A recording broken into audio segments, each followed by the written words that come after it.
जय मसीह की। Good morning.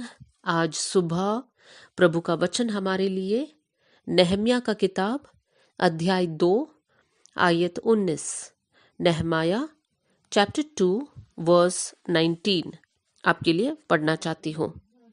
यह सुनकर होरोनी संबलत और तोबिया नामक कर्मचारी जो अमोनी था और गेशेम नामक एक अरबी हमें टट्टों में उड़ाने लगे और हमें तुच्छ जानकर कहने लगे, यह तुम क्या करते हो?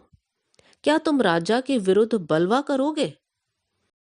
नहम्याह को यरूशलेम का हालत पता चला कि कैसे यरूशलेम का शहरपना टूटी हुई है, कैसे उसका फाटक जले हुए हैं। यह बात सुनकर नहम्याह बहुत उदास हो जाता है और वो रोकर उपवास लेकर प्रभु के सामने प्रार्थना करता है। उसकी ये उदासी उसके चेहरे पे दिखने लगता है और वहां का राजा अर्थशस्त्र ने पूछा, नहम्याह तो इतना उदास क्यों है? तब नहम्याह उसका कारण बताता है। ये सुनकर वो राजा नहम्याह से कहता है, तुम यरूशलेम में जा सकते हैं और वहां का शहरपना को ठीक कर सकते हैं, उसको दोबारा बांधना शुरू कर सकते हैं। नहम्याह ने ये इजाजत पाकर यरूशलेम को वापस लौटा। यरूशलेम पहुंचते ही दूसरे यहूदियों के मदद के साथ नहम्याह वहां का शहरपना को बनाने के लिए एक प्लान बनाता है, योजना बनाता है और वो काम शुरू कर देता है। लेकिन जैसे ही नहम्याह ये शहरपना को बांधने का काम शुरू करता है, नहम्याह कुछ प्रभु के लिए एक स्टेप लेता है, कदम बढ़ाता है। उस समय पर हम देख सकते हैं नहम्याह के जीवन में बहुत सारे अड़चन आता है। नहम्याह के जीवन में इतने सारे संघर्ष। कौन कौन से संघर्ष? उसी आयत को हम लोगों ने पढ़ा 2 का 19। यहाँ पर हम लोगों ने 3 लोगों का नाम देखा और वो है संबलत, तोबिया और गेशेम। ये तीनों लोग मिलकर नहम्याह और नहम्याह के साथ के लोगों का विरोध करने लगा, क्योंकि वो लोग नहीं चाहते थे कि यरूशलेम का शहरपना फिर से बांधा जाए। तो वो लोगों ने विरोध किस प्रकार किया, हम लोग 19वीं आयत में देख सकते हैं। वहां पर लिखा है, हमें टट्टों में उड़ाने लगे और हमें तुच्छ जानकर कहने लगे, यह तुम क्या करते हो? क्या तुम राजा के विरुद्ध बलवा करोगे? यहां पर हम देख सकते हैं ये 3 लोग मिलकर, संबलत, तोबिया, गेशेम, ये तीनों लोग मिलकर नहम्याह और नहम्याह के साथ के लोगों को सबसे पहले टट्टों में उड़ाता है, मतलब उनकी निंदा करता है। दूसरी बात, उनको तुच्छ समझता है। वो लोग इसलिए ये करते हैं ताकि नहम्याह और साथ के लोगों के अंदर एक इंफीरियोरिटी कॉम्प्लेक्स आए, एक हीन भावना आए और वो लोग ये काम छोड़ दे। और तीसरी बात, उनको डराते हैं। यहाँ पर एक सवाल उनके सामने रखता है, यह तुम क्या करते हो? तुम राजा के खिलाफ बलवा कर रहे हो? तो नहम्याह और नहम्याह के लोगों के मन में एक डर पैदा कर रहा है कि तुम लोग क्या कर रहे हो, तुम राजा के खिलाफ काम कर रहे हो। इतना ही नहीं, नहम्याह का किताब अध्याय 4 और आयत 3 में हम देख सकते हैं, वहां पर इन लोग इस प्रकार कहते हैं, जो कुछ वे बना रहे हैं, यदि कोई गीदड़ भी उस पर चढ़े तो वो उनकी बनाई हुई पत्थर की शहरपना को तोड़ देगा। यहाँ पर भी हम देख सकते हैं कि इजरायली लोग, यहूदी लोगों के मन में निराशा को पैदा कर रहे हैं।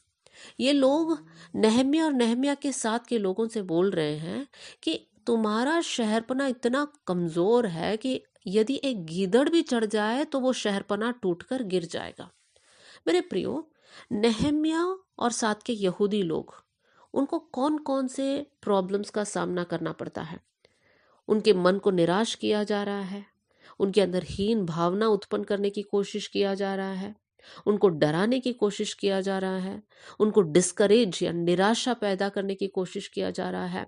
ये सब क्यों हो रहा है?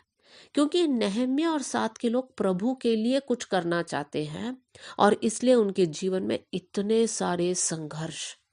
मेरे प्रिय भाई बहनों, ये हमारे जीवन में भी ऐसा ही होता है।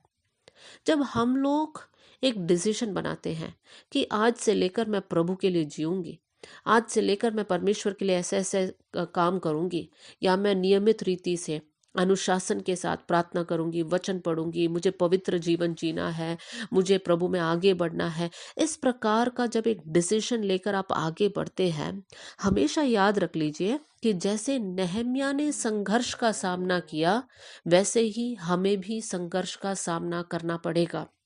संघर्ष अलग अलग हो सकता है। हमारे जीवन में भी ऐसे प्रॉब्लम्स आएगा जहां पर हमें लगेगा कि हम लोग बहुत बुरे हैं, हमारे अंदर इंफीरियोरिटी कॉम्प्लेक्स आएगा, लोगों की बातों के द्वारा हम निराश हो जाएंगे, लोग हमें तुच्छ समझने की कोशिश करेंगे, हमको डराने की कोशिश करेंगे। मेरे प्रियो, समझ लेना, ये सब शैतान का चाल है, हमारा विरोधी का चाल है। और हमारा विरोधी कौन है, हमारा दुश्मन कौन है? कोई इंसान नहीं, सिर्फ शैतान है। बहुत से वक्त ऐसे भी होता है कि जब हम प्रभु के लिए जीने के लिए एक डिसीजन लेते हैं, सेवकाई में बढ़ने के लिए एक डिसीजन लेते हैं, निर्णय लेते हैं, उस समय हमारा तबीयत खराब हो जाता है, उस समय पर परिवार में टेंशन शुरू हो जाता है, उस समय कोई ना कोई बात ऐसे हो जाती है कि सारा शांति भंग हो जाता है। तब तक शांति के साथ चलने वाला परिवार के अंदर भी लड़ाई शुरू हो जाता है। ऐसी सारी बातें देखकर इंसान जो है हिम्मत हारता है और 2 कदम अपना पैर को पीछे ले लेता है। आगे बढ़ने के बदले वो लोग पीछे हट जाते हैं। ये नहीं समझते हैं कि ये शैतान का चाल है। तो आज से लेकर हमें क्या करना है? मेरे प्रियो, हम लोग जब नेहम्याह के जीवन के बारे में सीख रहे हैं, मैं इसलिए ये बातें आपके सामने रख रही हूँ ताकि 2-3 दिन के बाद हम लोग एक नया साल में प्रवेश कर रहे हैं। मैं चाहती हूँ ये वचन सुनने वाले आप में से हर एक जन एक नया समर्पण के साथ नए साल में बढ़े, और नेहम्याह के जीवन से हम कुछ बातों को सीख कर हमारे जीवन में हम लोग उसको लागू करने वाले बन जाए। जब नेहम्याह के जीवन से हम सीख रहे हैं, तो नेहम्याह ने संघर्ष को उसका सामना किया, वो बात भी हमें समझकर हमें संघर्षों का सामना करना है। हमें पीछे नहीं हटना है।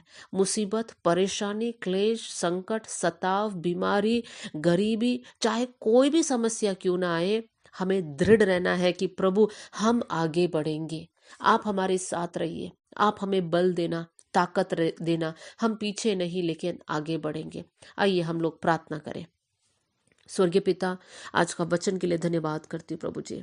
आज का वचन सुनने वाले हर एक भाई और बहन आप में उत्तेजित होने पाए प्रभु जी, ये वचन उनके अंदर कार्य करने पाए प्रभु जी। परमेश्वर, नेहम्याह के समान जब हमारे जीवन में भी प्रभु जी बहुत सारे संघर्ष आता है, उस समय पर हम निराश ना हो, लेकिन आपने दिया हुआ उस बुलाहट के अनुसार प्रभु हम लोग आत्मिक जीवन में आगे बढ़ने वाले बन जाए। हर एक परेशानियों का सामना करते हुए प्रभु जी, विश्वास में प्रभु जी हम लोग आगे बढ़े कर मैं दुआ करती हूँ। वचन सुनने वाले हर एक भाई बहन आशीषित होने पाए। प्रभु, आपने हमारी प्रार्थना सुन लिया, इसलिए धन्यवाद। आदर और महिमा आपको देते हुए यीशु के नाम से हम मांगते हैं, amen. God bless you all. जय मसीह।